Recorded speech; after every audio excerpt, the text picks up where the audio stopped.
Olá comunidade, bem-vindos aqui a mais um vídeo no canal. O vídeo dessa vez será o tema do bloqueio do X, o antigo Twitter. E não pretendo e não farei qualquer abordagem politizada aqui. Não tratarei esse tema de forma política, ou seja, não sou, nesse caso aqui agora, nem de esquerda nem de direita, nem Elon Musk e ministro Alexandre de Moraes. Não entrarei em debate político aqui. O foco desse vídeo é para primeiro momento, comentar os desafios que os operadores de telecomunicações, os provedores de acesso à internet enfrentam quando tem que fazer esse tipo de trabalho, que é bloqueios judiciais. E vem a autoridade policial competente com a ordem do judiciário e fala assim, bloqueie isso aqui. E o operador tem que ter mecanismos, tem que possuir os mecanismos necessários para assegurar o bloqueio, o cumprimento daquela ordem ali. Tudo bem, não estou novamente julgando se a ordem é constitucional, inconstitucional, se deve acontecer ou não deve acontecer.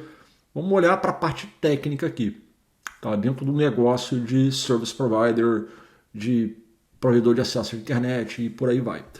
Aqui nós temos, né, como surpreendeu 0 pessoas no mundo, que aconteceria esse bloqueio do X. A queda de braço ali entre o Musk e a empresa, o Twitter, mas principalmente o Musk e o ministro Alexandre de Moraes do STF, eu já sabia que isso ia acabar acontecendo e de fato veio. Estou acessando o X, mas eu não estou no país, então a regra de bloqueio não me afeta. Mas eu vou falar de outra coisa já já. Então aqui a petição número 12.404, a cópia é destinada à doutora Furtado, não conheço, não sei quem é, nunca vi. Mas só para mostrar que, de fato, tem, né, a ordem de bloqueio ali. Aí que eu acompanhei aqui no próprio X, postagens de indivíduos hoje, dia 3 de setembro, indivíduos que têm conseguido acessar o Twitter pelo smartphone. Aí eu achei interessante, aí um colega meu que trabalha como provedor de acesso à internet, ele falou assim, cara, aqui o bloqueio que nós fizemos está funcionando para os computadores. Mas eu, na mesma rede, pelo smartphone, tenho conseguido acessar e eu desliguei a minha conexão Wi-Fi aqui da minha casa, né? Porque, novamente, você tem a ONU, o computador pela rede Wi-Fi doméstica conectada naquela ONU, pela rede FTTH do provedor, terminando num concentrador de internet banda larga, um BNG, né? Um Broadband Network Gateway, ou um BRAS, que navega saindo pela borda de internet pelo mesmo regime de interconexões e esse mesmo assinante na casa dele com o smartphone conectado na mesma rede, ele consegue acessar o X, enquanto pelo computador não. Aí eu falei, não, vou explicar por que isso está acontecendo. Tá? E a resposta para isso é um tanto simples, para resolver não é tão simples assim. E por esse motivo que eu estou produzindo esse vídeo. Tá? Quando saindo aqui do X e compartilhando uma topologia didática de um curso que eu tenho que está no meu canal do YouTube, está na minha plataforma EAD, o BGP 101. Vou usar essa topologia porque ela é didática para explicar algumas coisas para você que está me acompanhando aqui agora. Quando o operador ele recebe uma ordem de bloqueio, tá? Essa ordem de bloqueio ela normalmente acontece em 2 níveis.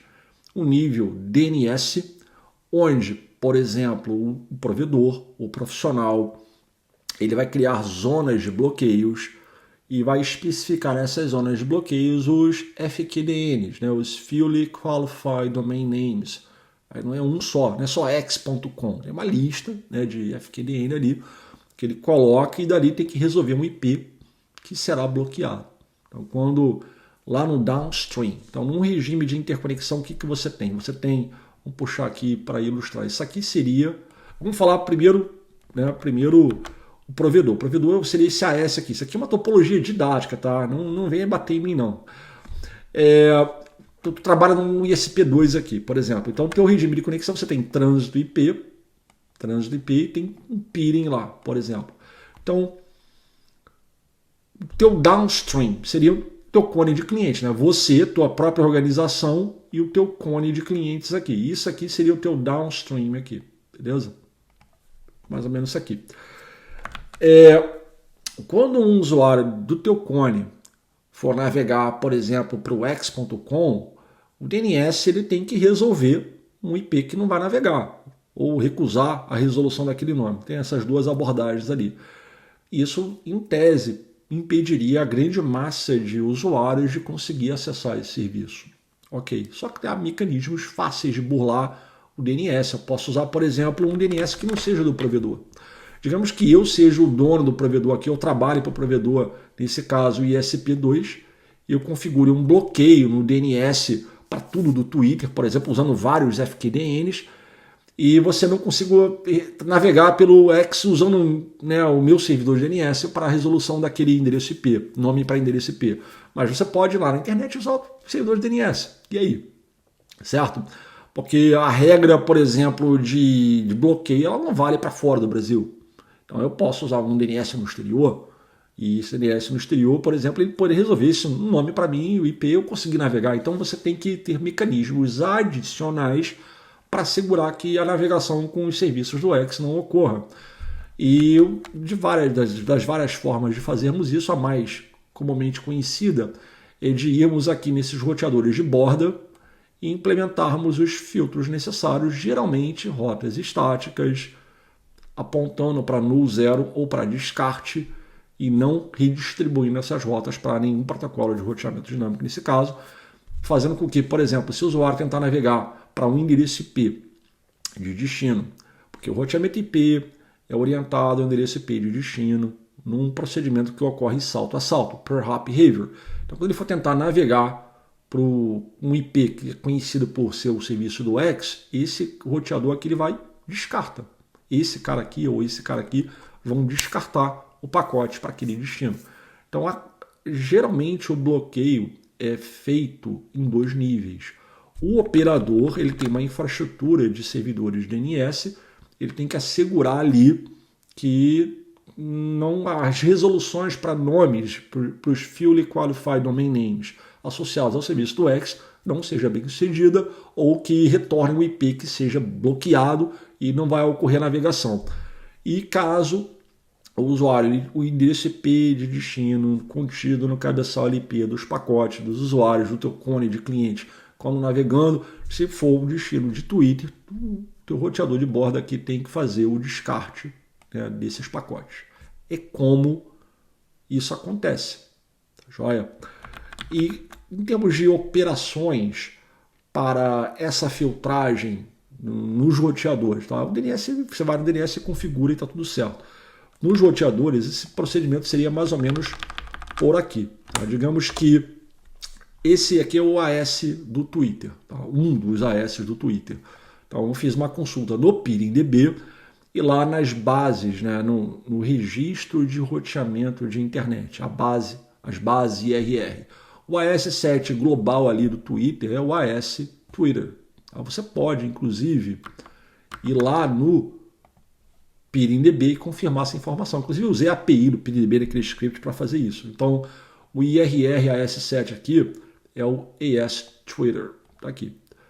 Em tese, eu consigo expandir esse AS7, ver quais são os AS7 membros e expandi-los recursivamente para obter seus objetos route e route meia dúzia, que são os objetos de prefixo IPv4 e prefixo IPv6, e dali conhecer todas as rotas que eu tenho que bloquear para a comunicação com o X.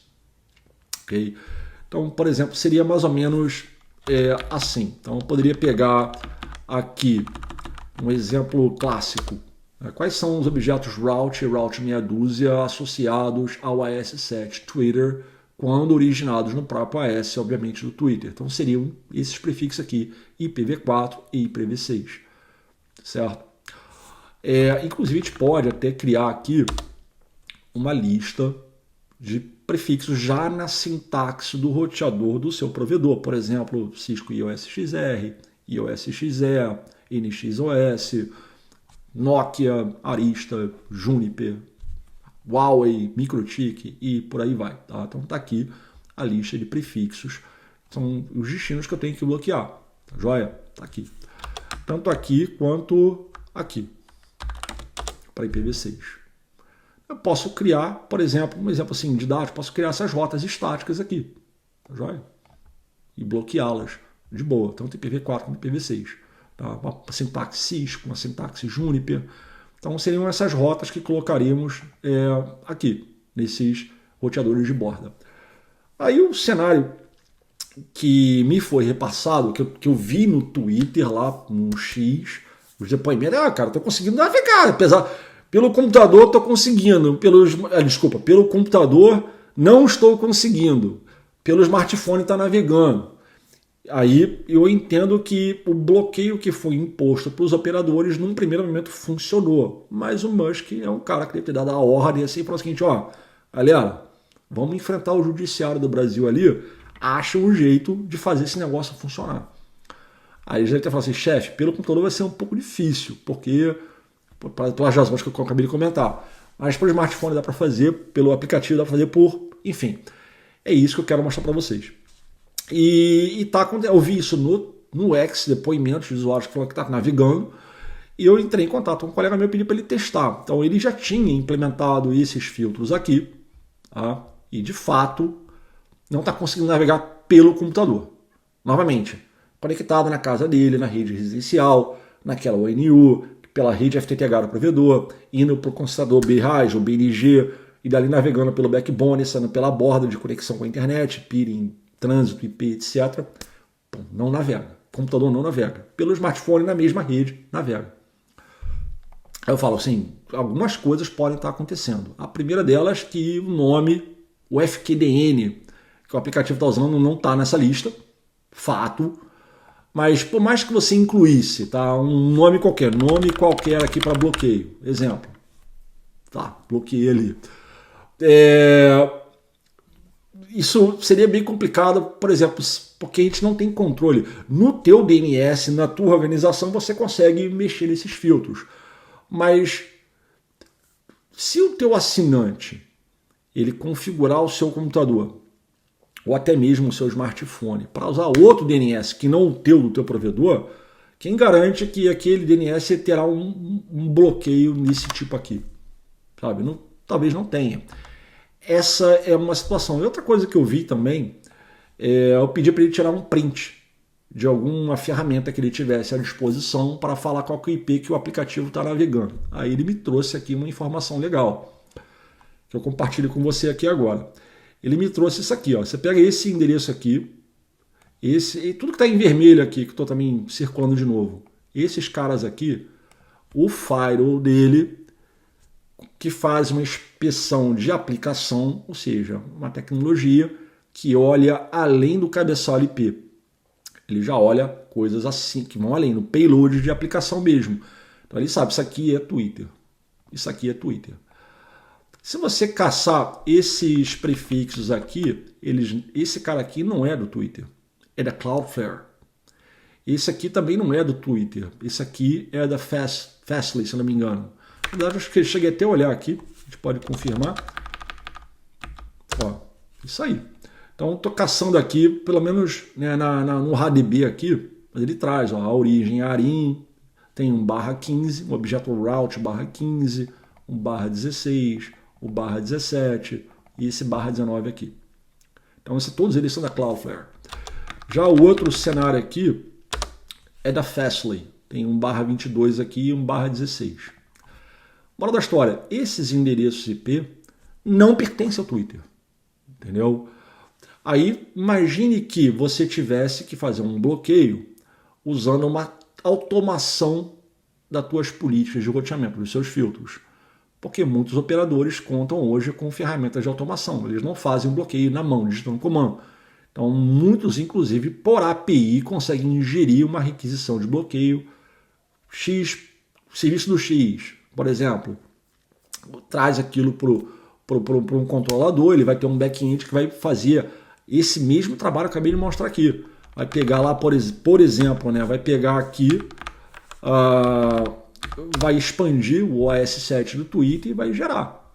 Ele não vai fazer bloqueio para Cloudflare. Ele não fará o bloqueio para Fastly, entendeu?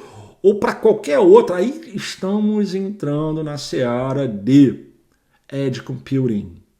Aí vamos falar de arquiteturas de Deep Cache e outras coisas bem sofisticadas, com Ncache, DNS redundante, load balancers, e um monte de coisas, a coisa é mais complicada. Você não tá, o teu trabalho de bloqueio ele vai além do X, do X.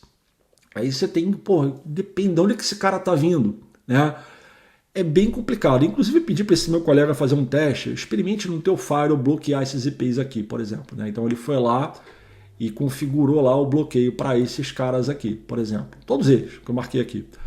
Eles bloqueiam. Aí ele testa no aplicativo. Novamente, pelo computador não está funcionando, não consegue acessar o X. Pelo smartphone, quando ele fez o bloqueio, ficou tentando. Deu uma hora que foi. Ou seja, essas arquiteturas de CDN, de Edge Computing, etc., são bem sofisticadas a ponto de entenderem o seguinte: esse usuário não está conseguindo, ele iniciou uma requisição, mas ele não consegue completar, vamos direcioná-lo para um outro lugar, para que ele possa ter acesso ao conteúdo. E dali ele vai, com certeza, receber a informação de um IP de destino que não faz parte daqueles prefixos que você configurou no teu bloqueio. Aí quando você vai, que é o que está acontecendo, e quando você vai verificar os casos, você vai ver que, isso aqui é do Twitter, isso aqui efetivamente é do X. Só que o X ele é muito distribuído, então você tem, por exemplo, vários front-ends do X que são acessados dentro da Cloudflare, ou dentro da Fastly, e dentro de outros lugares. Aí, o que você vai fazer? Tá, já sei o que eu vou fazer. Sabe o que eu vou fazer? Eu vou bloquear esse /22 todo aqui, que é até muito específico, para falar a verdade. Eu entendo que nesse /22 tem muito mais coisas que apenas o X. Ou aqui, esse eu não vou jamais criar um filtro para bloquear todo esse /16, porque eu vou estar bloqueando uma infinidade de serviços além do X. Mesmo para aquele que é da Cloudflare, você vê, o mais específico, pega o IP de destino aqui, 162.159, falando de tal. O Object Route mais específico que atende esse IP é esse /19. Cara, você vai criar um filtro para bloquear toda a comunicação destinada a endereço IP contidos nesse /19, você vai estar bloqueando um monte de coisa. Entendeu? É complicado. Então, se você fizer o bloqueio em 2 camadas pelo DNS, conforme, por exemplo, eu mostrei aqui, pelo DNS, aí você descobre que o aplicativo agora está usando outro nome qualquer, .com, entendeu? Assim, exemplo. Assim, você mexeu no teu DNS, mas se o usuário na casa dele ou no smartphone dele, no computador, ele muda o DNS para um outro DNS qualquer, fora da tua organização. O Marco Civil da internet ele garante essa neutralidade. Eu não posso forçar o assinante a usar o meu DNS apenas. Eu não posso nem tocar nisso, eu não posso interferir no DNS que você usa. Certo? E se lá na organização do X os caras começarem a distribuir as conexões, as requisições para vários centros de conteúdo que não utilizam os endereços IP do Twitter, que estão registrados ao Twitter, por exemplo. Como é que você vai fazer esse bloqueio? É complicado. Aí você vai fazer o quê? Você vai sequestrar todas as requisições DNS? Você pode fazer isso? Você vai impedir do teu assinante usar outros DNS que não são do seu provedor, porque ali você garante o bloqueio? Isso é viável, legalmente falando, à vista do Marco Civil da internet? Eu acho que não. Tá? Eu não sou autoridade suprema em Marco Civil, não posso falar assim com muita autoridade em Marco Civil, mas eu acho que não é possível fazer. Uma possibilidade seria uma Application Level Gateway nos concentradores de assinantes ou nos roteadores que recebem assinantes corporativos, porque esses serviços de ALG possuem a tecnologia necessária para inspeção aprofundada de pacotes, um DPI, por exemplo, ou um AVC, né, uma Application Visibility Control, e ali olhar nos dados do payload, essa aqui é Twitter, então vou bloquear. O problema que eu vejo que a grande maioria dos operadores de telecomunicações, dos provedores de acesso à internet, não detém essa tecnologia. Isso é uma coisa que você vê muito dentro do certame corporativo, mas dentro do service provider você trabalha com roteadores que fazem muito pouco além de inspeção de dados de camada 3, cabeçalho IPv4, cabeçalho IPv6. Aí eu fico pensando, como é que você vai viabilizar esse bloqueio? Quando a coisa é estática, por exemplo, se o Twitter, todo o serviço do X, fosse restrito a essas URLs aqui, esses FQDNs, Fully Qualified Domain Names, no teu DNS você, pô, beleza, cria a zona de bloqueio, bloqueio aquilo ali, tá tudo certo. E nos roteadores, se o X, os endereços IP do X fossem de fato confinados ao que está registrado para aquela organização, isso aqui era muito fácil de fazer. Mas o que se provou na prática aqui não é tão simples assim. Novamente, você vê casos de Cloudflare, Fastly e potencialmente muitos outros. Como é que você vai cumprir com esses bloqueios? Você vai bloquear todo o Cloudflare? Aí você vai estar afetando um monte de organizações que não tem nada a ver com o X e que teu assinante na tua casa ou aquela empresa que é teu cliente, ou tua organização, se você for usuário final, precisa acessar, mas você não vai conseguir usar esses serviços porque toda a faixa /19 está bloqueada por conta daquela decisão judicial. Então, esse foi o motivo do vídeo. Tá? Você vê que nada é tão simples quanto aparenta ser. Quando as pessoas falam assim, bloqueio, cara, é fácil. É fácil no papel. Agora aqui eu estou demonstrando que há complicações, que não é tão simples assim. Esse é o foco do vídeo. Eu gostaria muito de ouvir de você, deixa nos comentários como é que você entende esse tema e o que você tem feito para cumprir com essa exigência de bloqueio do X e de outros bloqueios que porventura você tem sido solicitado pelas autoridades a fazer, a cumprir. Tá joia? E nos vemos aí no próximo vídeo. Valeu!